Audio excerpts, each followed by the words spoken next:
आज हमारे चैनल पे राष्ट्रवादी कांग्रेस पार्टी शरद पवार गढ़ के किन्नौर तालुका उपाध्यक्ष रशीद कुरैशी साहब मौजूद है।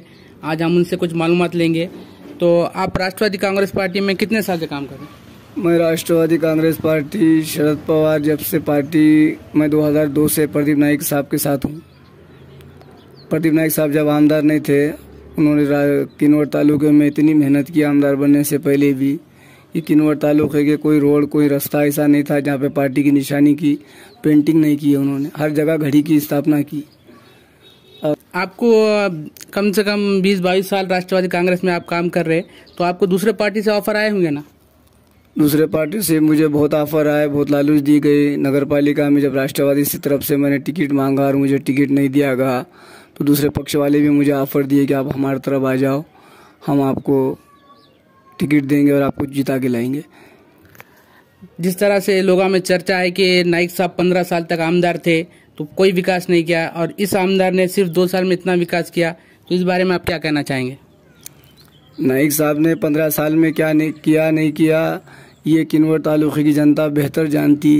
नाइक साहब के आने से पहले किन्नौर तालुके का क्या हाल था और नाइक साहब के 15 साल में क्या किन्नौर का विकास हुआ, ये आप लोग अगर तालुके का पूरा जायजा लिए तो पता चलेगा। जब प्रदीप नाइक साहब आमदार थे उस दौरान महाराष्ट्र सरकार की हालत और महाराष्ट्र सरकार का बजट इतना कम था कि महाराष्ट्र के सभी आमदारों को 4 करोड़ रुपए साल को निधि मिलती थी। और जब 2018 में जीएसटी लागू हुई और जब जीएसटी लागू होने के बाद जब 19 में विधानसभा महाराष्ट्र का इलेक्शन हुआ और बदकिस्मती से प्रदीप नाइक साहब उसमें हार गए, तो जो मौजूदा आमदार साहब जो पूरी मौजूदा विधानसभा के जितने भी सदस्य हैं महाराष्ट्र के, जब महाराष्ट्र सरकार का इनकम बढ़ गया तो महाराष्ट्र सरकार ने सभी आमदारों को निधि बढ़ा दी। तो ये उस जीएसटी के कारण महाराष्ट्र सरकार की जो इनकम बढ़ी, तो उसी का परिणाम है कि पूरे आमदारों को बजट ज़्यादा मिला। तो उसी हिसाब से हमारे किन्नौर तालुके को भी बजट ज़्यादा आया। बजट तो सरकार की तरफ से ज़्यादा आया, मगर वो बजट का इस्तेमाल सही नहीं हुआ। आप जिसको विकास कहते हैं, आप पिछली बारिश में देखे जहाँ जहाँ पे 1 साल भी नहीं हुआ रोड बन के नाली बन ये लोगों के काम वो रोड बह गई। अभी हमारे किन्नौर शहर के इस्लामपुरा भाग में मौजूदा आमदार साहब ने 15 लाख रुपए की रोड दी है। शुक्रिया है उनका कि एक मुस्लिम बस्ती में उन्होंने एक रोड दी है, मगर वो काम अगर आप लोग देखेंगे तो समझ में आएगा। नीचे थोड़े से के फतरे बिछाए और ऊपर थोड़ी से की मुरुम डालकर थूक पालिश करे वैसा कर दिए। तो इससे ये साबित होता कि भाई विकास तो हो रहा, पर विकास किसका हो रहा? बीजेपी के कार्यकर्ताओं का विकास हो रहा। विकास के नाम पर महाराष्ट्र सरकार की तिजोरी खाली हो रही, पर वो तिजोरी का जो जनता का माल है वो जनता के सही मायने में जनता के काम नहीं आ रहा।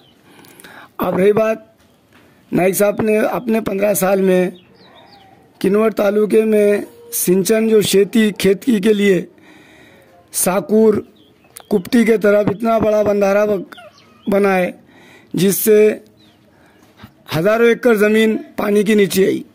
तो आप उस इलाके के लोगों को जाके शेतकरियों को पूछे कि वो साल में 1 पीक लेते थे, अभी वो नाइक साहब के जो बंधारा बनने की वजह से आज साल में 2-2, 3-3 पीक ले रहे। शेतकरी खुशहाल हो गया। और ये जो मौजूदा सरकार थी हमारी, ये शेतकरियों के बारे में कोई विकास नहीं की। तो नाइक साहब 15 साल आमदार थे, तो उन्होंने अपने कार्यकाल में मुसलमानों के लिए क्या क्या काम किए? देखो, अभी जो हमारा इस्लामपुरे का इलाका है, यहाँ पर जो अबू हुरैरा मस्जिद की रोड है, ये रोड की हालत क्या थी ये बस्ती के लोग बेहतर जानते। ये रोड 20 फुट की चौड़ी है और तकरीबन ये 150 मीटर लंबी है। तो इस रोड के लिए नाइक साहब ने अपने सहयोगी खासदार साहब के फंड से, जो नाइक साहब की कोशिश से मिला, 13 लाख रुपए मंजूर करके दिए। तो मैं बोलना और कहना ये चाहता हूँ कि 13 लाख में जब ये 150 मीटर की रोड सीसी नाली और सीसी रोड हुई, और आज के जो मौजूदा आमदार साहब के ने जो रोड दिए हमारी बस्ती में, ये 10 फुट की रोड है और इसमें सिर्फ मुरूम और पत्थर है। 15 लाख में कितना काम हो रहा है और 13 लाख में उससे बड़ी रोड और नाली समेत हुई। तो आप लोग देखिए कि भाई किसका विकास अच्छा है, सीसी रोड सीसी नाली ये काम ज़्यादा है या खाली पत्थरे मुरूम डाल के रोड बनाना ये काम ज़्यादा है। ये आप खुद जनता इसका निर्णय ले और आप खुद इसको किसका विकास मजबूत है इसकी आप कुछ मालूमात कर ले। मुसलमानों के लिए क्या क्या किया ये लोगों को पता नहीं है, तो आप ज़रा इस बारे में बताइए। नाइक साहब जब आमदार थे तो नाइक साहब ने कभी भी घरानेशाही और जात पात का राजकारण नहीं किया। नाइक साहब जहाँ की ज़रूरत है और जो जहाँ जिसकी सेटिंग हो सकती उसको उस पद पर बिठाया। हमारे किन्नौर शहर में साजिद खान को नगराध्यक्ष बनाया। माहौर शहर में फिरोज दोसानी को 2 मरतबा नगराध्यक्ष बनाए और हमारे गोंडवर्षा के अमजद भाई पठान को मार्केट कमेटी के अध्यक्ष बनाए। तो नाइक साहब जिस तरीके से जिस जात धर्म के लोग जहाँ सट हो सकते उनको सट किए। हमारे किन्नौर पंचायत समिति की सभापति 2018 में ओपन थी, तो ओपन जगह पर भी एक आदिवासी हमारी बहन को नाइक साहब ने सभापति बनाया और किन्नौर की एक हमारी महिला आदिवासी बहन को नगराध्यक्ष बनाया। ये नाइक साहब का कार्यकाल है। तो नौजवानों के लिए क्या क्या किया ये भी थोड़ा डिटेल में बताइए लोगों को। बेकार रोजगार युवकों के लिए जो हमारे मुस्लिम समाज अल्पसंख्यक समाज के लिए जो मौलाना आज़ाद महामंडल है, तो इस महामंडल के माध्यम से बहुत से हमारे किन्नौर माहौर तालुके के बेरोजगार युवाओं को रोजगार की संधि मिले और उनको अपना खुद का भांडोल हो। इस तरीके से नाइक साहब ने बहुत से बेरोजगार युवाओं को 1-1 लाख रुपए का महामंडल से 2017-18 में लोन के शक्ल में दिलाए, जिसकी ताज़ी उदाहरण हमारे इस्लामपुरे के 4 हमारे नौजवान बच्चों को मिला। और इसी तरह इस्लामपुर तरफ किन्नौर शहर के और भी दूसरे तरफ माहौर में इस तरह नाइक साहब ने हर समाज के लोगों के लिए कुछ ना कुछ ज़रूर किया, जितना हो सकता उनसे ज़्यादा किया। और जैसा कि अभी के लोगों को पानी की बहुत परेशानी हो रही है, तो नाइक साहब के पीरियड में भी ऐसी परेशानी होती थी, तो उन्होंने क्या उपाय किए? नाइक साहब के पीरियड में देखो पानी की तो समस्या किन्नौर शहर के लिए बहुत से वार्डों में समस्या है पानी की पहले से, तो उसमें नाइक साहब ने जहाँ तक हो सका हर वार्ड में किन्नौर शहर के कोई वार्ड ऐसा नहीं है जहाँ नाइक साहब ने बोर नहीं मारे, ईंधन बोर मारे और जहाँ ज़्यादा पानी लगा वहाँ पे लोगों को मोटर बिठाए और लोगों को पाइपलाइन करके पानी पहुँचाने का काम किया। और जो आज जो भी किन्नौर शहर में बोर चालू है पानी के, तो मेरे हिसाब से तो ये पूरे प्रदीप नाइक साहब के कार्यकाल में हमारे वाले हैं।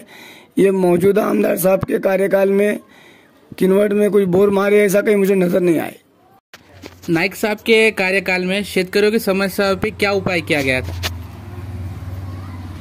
प्रदीप नाइक साहब जब आमदार थे शेतकरियों का हाल बहुत ओला दुष्काल, सूखा दुष्काल, पानी की ज़्यादा बारिश होने से बहुत से नापीकी के सामना करना पड़ा शेतकरियों को। तो बैंक से जो शेतकरियों को कर्ज मिलता, शेतकरी की बहुत से हमारे महाराष्ट्र में और हमारे किन्नौर तालुके में बहुत से शेतकरी आत्महत्या हुई।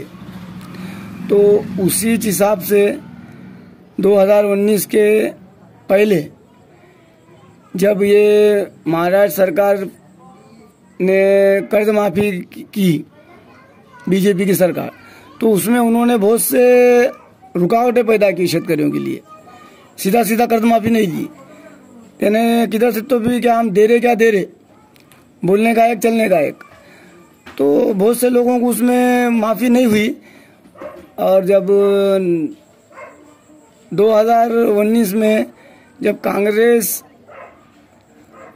और राष्ट्रवादी शरद पवार और राष्ट्रवादी कांग्रेस पार्टी और शिवसेना ठाकरे साहब की ये आघाड़ी सरकार जब महाराष्ट्र में बनी तो पहली मीटिंग में ठाकरे साहब ने बहुत ज़बरदस्त शेतकरियों के लिए निर्णय लिया कि सरसगढ़ शेतकरी को 2 लाख रुपए माफ़ किए। तो इससे बहुत से शेतकरियों को फ़ायदा हुआ।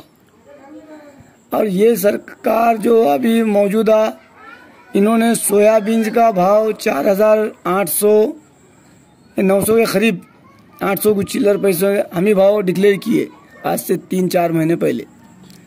तो इसके बावजूद भी आज शेतकरी का सोयाबीन 4,200-4,000 के अंदर लिया जा रहा है। तो ये सरकार क्या करी? और शेतकरी बार बार कह रहा है कि भाई हमें कुछ योजना मत दो, हमारी खेती को भाव दो, माल को। खेती के माल को भाव नहीं।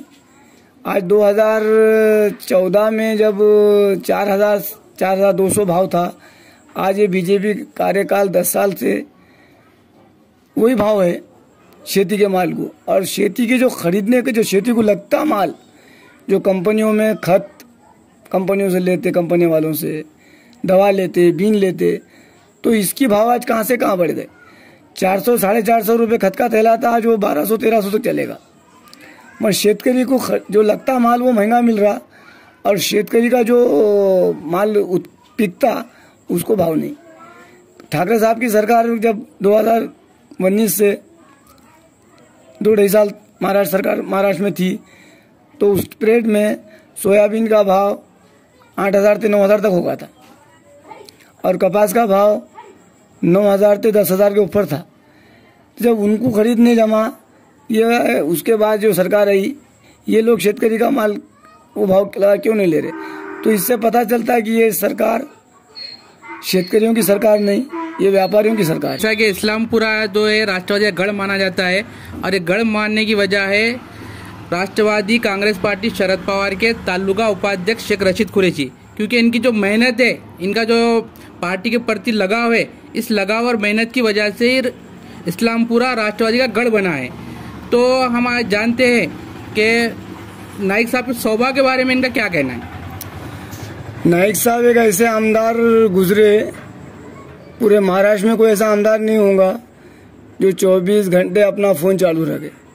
अरे हम तो कार्यकर्ता और पदाधिकारी है, कोई भी सामान्य से सामान्य जनता भी अगर नाइक साहब को फ़ोन लगाए तो नाइक साहब उसका फ़ोन उठा के बात करते, जो भी समस्या है उसको हल करने की कोशिश करते। और नाइक साहब का एक ऐसा स्वभाव है जो जहाँ दिखे अगर वहाँ अगर उनको रोक कर गाड़ी भी बात करे तो बात करते, जो भी समस्या है उसका समाधान करते। और नाइक साहब के स्वभाव की वजह से ही नाइक साहब 15 साल आमदार बने। अभी जो गए बारी में जो नाइक साहब के साथ जो भी बदनसीबी से वो हार हो गई उनकी, तो उसको अभी किन्नौर तालुके के सभी जनता ने अभी इस बारे में सब जनता ने कर ली है तैयारी। अब नाइक साहब के हम सबको मिलकर किन्नौर तालुके की सभी जनता को बजाना है नाइक साहब की तुतारी। नाइक साहब की निशानी तुतारी बजाने वाला मानुस, यानी तुतारी बजाने वाला आदमी। तो अब सभी लोगों ने अब ये तैयारी कर ली कि अब की बारी राष्ट्रवादी शरद पवार कांग्रेस महाविकास गठबंधन की सरकार आएगी और नौजवान बेरोजगार युवक जितने भी हैं उन सब लोगों ने कर ली है तैयारी। अब बजाना है तुतारी और हटाना है बेकारी और भ्रष्टाचारी। और हमको प्रदीप नाइक साहब की निशानी तुतारी, तुतारी तुतारी बजाना मानुस तुतारी। और मेरे सभी किन्नौर विधानसभा के सभी जाति धर्म के माँ बहनों भाइयों से गुजारिश है कि अपना कीमती वोट आने वाली 20 तारीख को 20 नवंबर 2024 को अपना कीमती वोट प्रदीप नाइक साहब की निशानी तुतारी बजाना मानुस तुतारी बजाने वाले आदमी के सामने का बटन दबाए और विकास को साथ दे, प्रदीप नाइक साहब को कामयाब करे और अपने किन्नौर तालुके का विकास में मदद करे। आप लोगों की मदद के बगैर कोई कुछ नहीं कर सकता। नाइक साहब जितना भी काम करे नाइक साहब बहुत कुछ कर सकते, मगर वो अपने आप खुद आमदार नहीं बन सकते जब तक जनता का सहयोग ना हो, जनता का पाठिंबा ना हो। तो आप सभी जाति धर्म के लोगों से गुजारिश है, विनंती है कि आने वाली 20 तारीख को अपना कीमती वोट प्रदीप नाइक साहब की निशानी तुतारी को दे, तुतारी के सामने का बटन दबाए और प्रदीप नाइक साहब को कामयाब करे।